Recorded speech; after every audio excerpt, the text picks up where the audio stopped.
Hola. Antes de comenzar con esta historia, me gustaría pedirte un pequeño favor.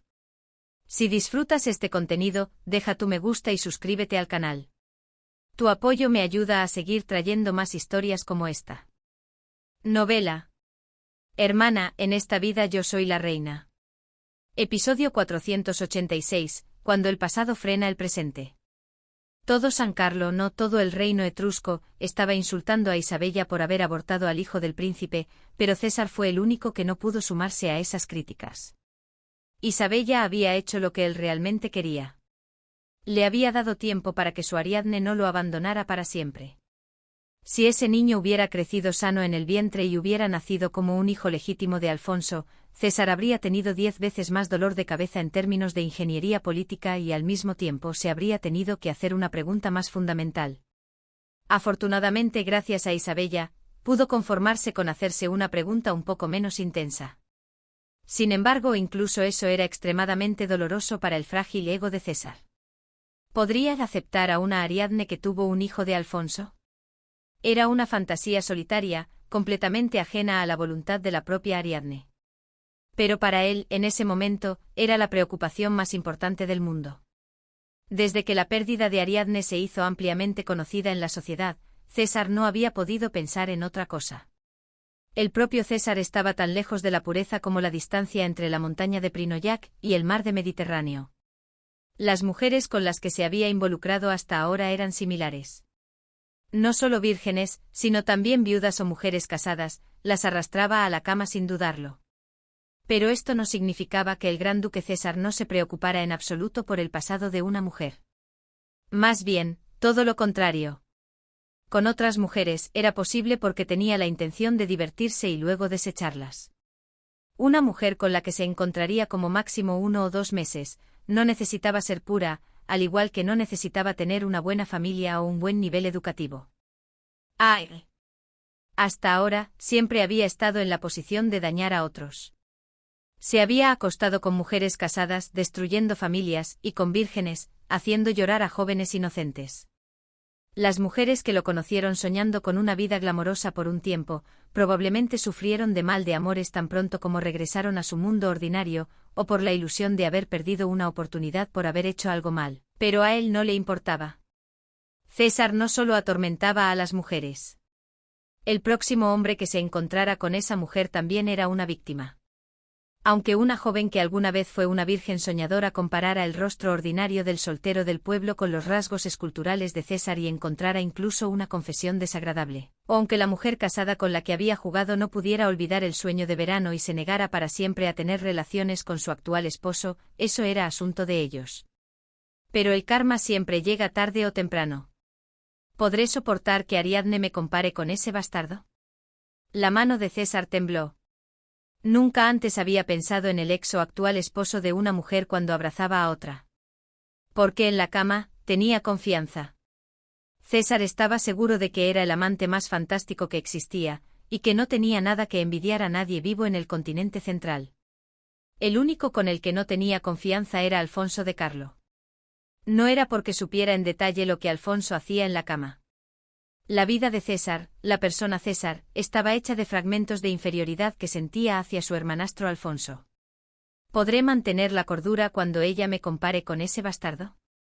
La imagen de sí mismo buscando rastros que el predecesor habría dejado el día que se unieran por primera vez y rompiendo cosas, pasó por su mente. Incluso en algo tan trivial como la forma en que aceptaba los besos, él lo imaginaría. Como las 2 manos de la mujer que subían por su cuello un poco tarde, no podría aceptar con alegría una bienvenida que debería ser natural y muy agradable. La duda de que todo lo que hacía era lo mismo que había hecho con otra persona específica. La imagen de ella acariciando al hombre rubio con la misma velocidad y ritmo que lo hacía con él, que se imaginaría al ver cualquier cosa. Una certeza que podría ser verdad o no. Era una catástrofe. César se cubrió la cabeza y se retorció de dolor, sin siquiera darse cuenta de que consideraba su primera noche con Ariadne como el día en que se unieron, no como el día en que la poseyó. Para él, cuyas relaciones con las mujeres siempre habían sido un acto de conquista, era un verbo que nunca había usado con ninguna otra mujer. César, que estaba de pie apoyado en la pared, se deslizó y se dejó caer al suelo. Tenía que parar. Se volvería loco. ¡Ay! Pero no podía soltarla. Aunque sabía perfectamente que se vería arrastrado a la situación que más odiaba en el mundo, ser comparado con Alfonso de Carlo, no podía soltar el corazón que sentía por ella.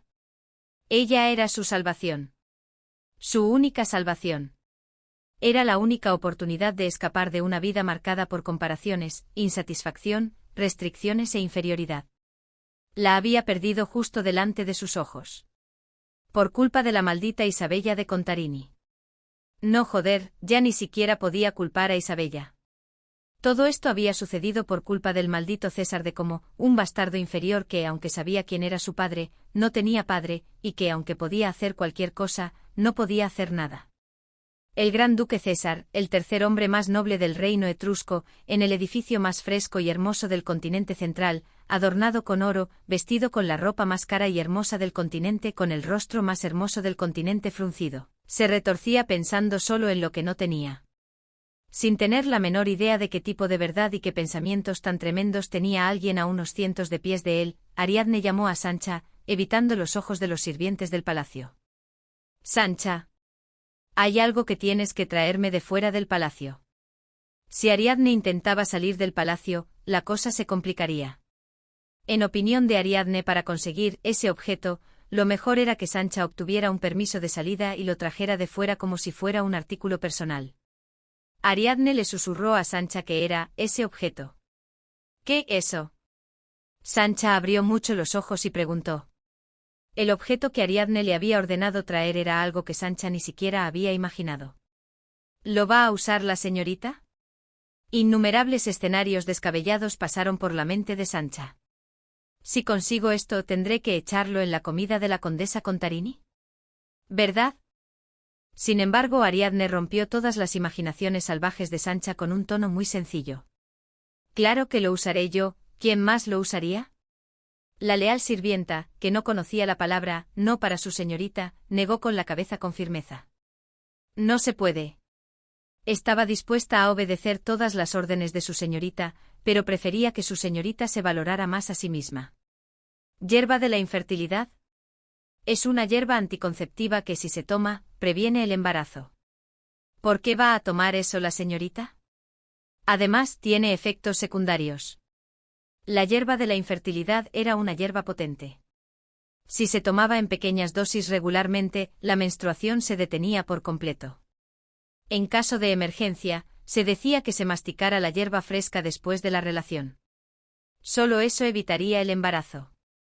Esto, por el contrario, significaba que la hierba de la infertilidad era fuerte. Las ancianas expertas en hierbas, al enseñar sobre la hierba de la infertilidad, advertían que si se tomaba durante mucho tiempo, se podría llegar a ser completamente infértil, por lo que se debía tomar con precaución. Los efectos secundarios no siempre ocurren. Los efectos secundarios de la hierba de la infertilidad variaban de persona a persona. Había quienes se volvían estériles después de tomarla durante 3 meses, mientras que otros eran muy fértiles incluso después de beberla durante 10 años. Estaré bien, estaré bien. En su vida anterior, Ariadne se repetía esto cada vez que masticaba la hierba de la infertilidad después de tener relaciones con César. Era como abrir una puerta que, si se abría mal una vez, te hacía caer por un acantilado, y repetirlo innumerables veces.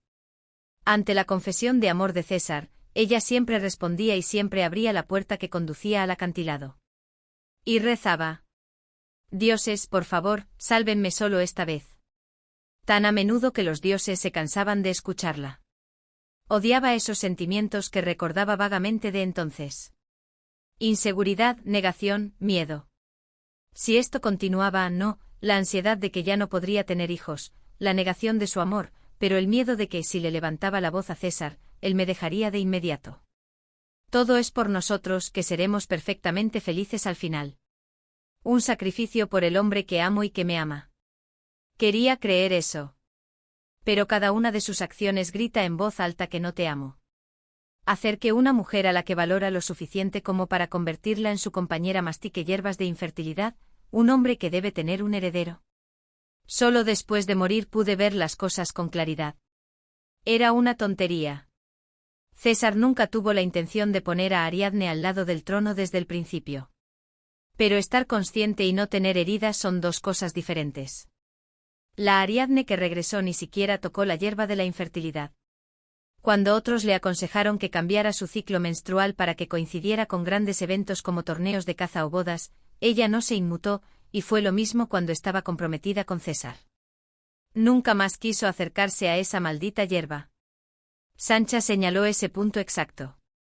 Señorita, antes no decía nada, ¿por qué ahora me pide que la traiga? Ahora mismo, incluso si bebiera hierbas para quedar embarazada, no sería suficiente. Lo que dijo Sancha era cierto.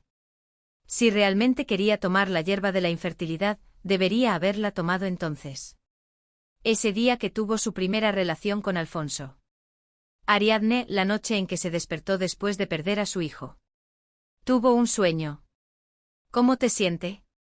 El fondo del sueño era una noche tardía con una fuerte lluvia invernal. Unas terribles corrientes de agua caían del cielo a la tierra, y nadie sin un techo que lo protegiera podía estar a salvo.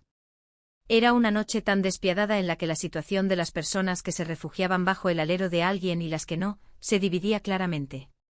Su Alteza. Y había una mujer sollozando. Era una mujer que conocía muy bien.